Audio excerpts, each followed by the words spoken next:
históricos, línea del tiempo. Existen muchas cosas que no podemos ver con tanta facilidad, pero son sumamente relevantes en nuestra vida cotidiana. Todas esas cosas forman parte de un mundo pequeñísimo habitado por seres constituidos de partículas. Como la célula es la unidad básica, funcional y estructural de cada organismo, contiene el ADN, lo transmite a sus descendientes y efectúa procesos vitales tales como la absorción de nutrientes, pero no todas tienen las mismas tareas. Algunas solo se encargan de transportar oxígeno, otras de proporcionar soporte y otras de funciones específicas. Días, el acceso a este mundo solo puede hacerse a través de una vía, la vía del microscopio. A través del microscopio, los científicos han logrado establecer algunos de los principios de la vida. En el microscopio, el hombre ha podido estudiar la célula y definirla, cuyo tamaño es menor a cientos de veces a un grano de arena. La célula y su historia como tema científico está íntimamente ligado a la invención de este maravilloso instrumento. El microscopio, tal y como lo conocemos hoy, no es obra de una sola persona, sino resultado de una serie de esfuerzos por parte de diversos inventores. A finales del siglo XVI, en 1600, comenzaron esta aventura un par de padre e hijos llamados Hasselblad, fabricantes de lentes. Ellos idearon un mecanismo que reunía dos lentes convexas en el interior de un tubo. Aquel aparato fue el primer microscopio. Aunque el aumento de las lentes era pequeño y las imágenes que se podían ver a través de él resultaban un poco confusas, constituyó la base para que otros inventores lo perfeccionaran. En esta época estaba el juego de querer ver las cosas, por eso iban y venían microscopios hasta que... En 1665, el científico inglés Robert Hooke publicó un libro titulado Micrografía. En él puso los dibujos de sus observaciones hechas de su propio microscopio. En una de sus observaciones vio una muestra de un pedazo de árbol de corcho. Según él, parece como un panal de abejas.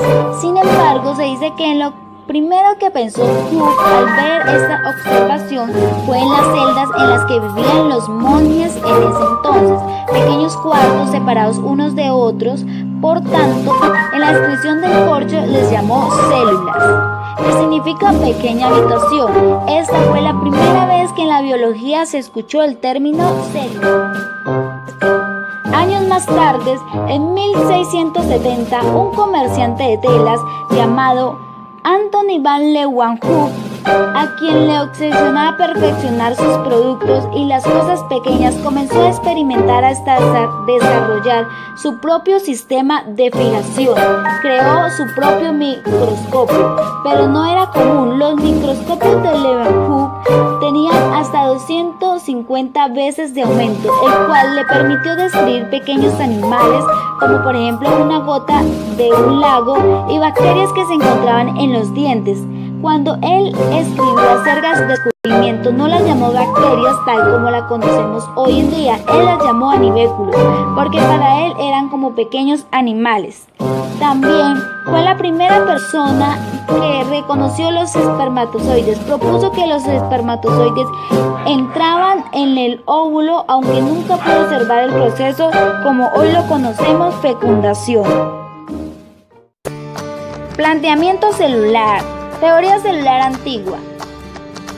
200 años más tarde, en 1838, dos alemanes, el botánico Matthias Schleiden, quien se concentró en las observaciones de especies vegetales, y el naturalista Theodore Schwann observó diferentes especies animales, quienes plantaron los primeros postulados de lo que hoy se conoce teoría celular. Así fueron sus conclusiones. Primera, todos los organismos están formados por células o productos segregados de las células.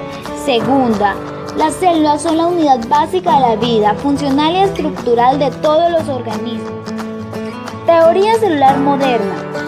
Tiempo más tarde, en 1858, llegó otro alemán llamado Rudolf Virchow, quien completó los principios de la teoría celular, donde plantó ¿de qué? Tercera, todos los organismos se originan de células preexistentes, por ende, las células contienen material hereditario. Teoría celular postmoderna. Entonces, la teoría celular fue el resultado de una serie de estudios realizados por ese importante grupo de científicos que mencionamos anteriormente. Podemos concluir que, primera, todos los seres vivos están compuestos por células o segregaciones de las mismas.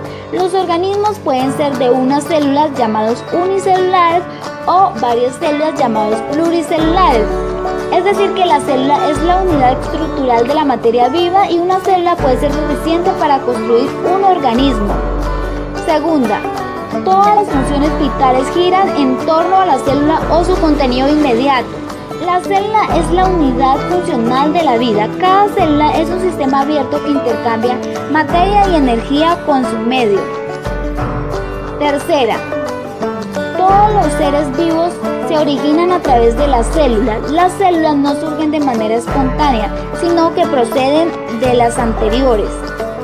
Cuarta, las células contienen material hereditario y también son la unidad genética. Esto permite la transmisión hereditaria de generación en generación. Tipos celulares. Todos los seres vivos que existen en el mundo están formados por células, que a su vez son los seres vivos más pequeños y funcional, como pequeños bloques de construcción, pero no todos los organismos tienen el mismo número.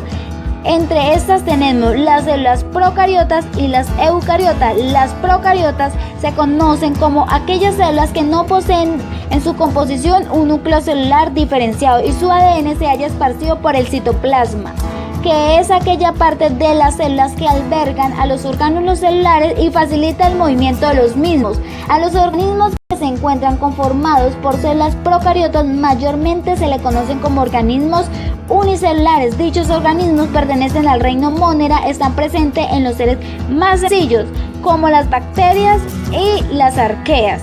Y finalmente, las eucariotas son células que presentan un núcleo diferenciado, protegido por una membrana y con citoplasma organizado para componer a los organismos más complejos, formados por muchas células llamados organismos pluricelulares.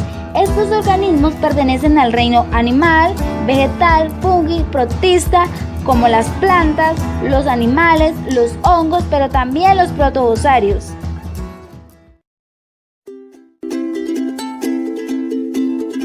El animal se diferencia de la vegetal porque el animal posee mitocondrias, mientras que la vegetal carece de esta. Por eso la célula animal puede obtener su energía por medio de la glucólisis, que se realiza en la mitocondria. Ambas tienen núcleo definido. En la célula vegetal podemos encontrar los cloroplastos, mientras que el animal carece de esto. Por eso el animal no es una célula, o los animales no son seres autótrofos, necesitan obtener su energía de alimentos y de otros seres, mientras que la vegetal, por medio de los cloroplastos, que son los encargados de ayudar a la fotosíntesis, obtienen su energía y son consideradas autótrofas. Además, los cloroplastos les dan su color verde. Las vacuolas de la célula animal son de mayor tamaño, mientras que en la vegetal estas tienen un tamaño más reducido. Ambas tienen aparato de Golgi. En el reino Monera, sus células no tienen un núcleo definido, no tienen membrana celular, ni poseen mitocondria. Su tamaño es reducido y se mueven gracias a sus hilos y flagelos, y su morfología puede ser variada, a diferencia de las células vegetales, que sí tienen un núcleo definido, tienen cloroplastos, vacuolas y la membrana celular, al igual que el aparato de Golgi. Antiguas las ideas de aumento y modificación de las imágenes se fueron formando antes de que apareciera el microscopio. Los árabes decían que el agua modificaba las imágenes, los romanos sabían que eran los cristales. La moderna empieza con la idea de combinar más de una lente para observar objetos aumentados. Se publicó una obra titulada Micrografía. Las ilustraciones eran de 50x. Hooke introdujo la iluminación de las muestras mediante una vela. Esto permitió observar las muestras con mejor claridad y es equivalente al sistema utilizado actualmente mediante un foco y un condensador de luz. Luego, una nueva técnica de fabricación de lentes permitió alcanzar aumentos de 200x, perfeccionando estas técnicas hasta llegar a la creación del microscopio compuesto. Disciplinas y objetos de estudio de las células. Citología se encarga del estudio de las células en lo que respecta a las propiedades, estructuras, funciones, orgánulos que contienen, su interacción con el ambiente y su ciclo vital. Morfología se encarga del estudio de la estructura de un organismo o sistema y sus respectivas características, aspectos de la apariencia externa, forma, color, estructura y de la interna del organismo como huesos y órganos. Fisiología, estudia las funciones de los seres vivos. La célula realiza diversas funciones con el fin de poder alimentarse, crecer, reproducirse, sintetizar sustancias y relacionarse con el medio ambiente. Histología, encargada del análisis microscópico de la anatomía celular y tisular de los tejidos biológicos. Genética, busca comprender y explicar cómo se transmite la herencia biológica de generación en generación. Su objeto de estudio son los genes formados por segmentos de ADN y ARN. Biología celular, estudia el funcionamiento de los sistemas celulares y cómo se estructuran y los organismos que se hospedan en las células como virus y bacterias. Biología celular, estudia los procesos que se desarrollan en los seres vivos, pretende explicar los fenómenos de la vida a partir de sus propiedades macromoleculares.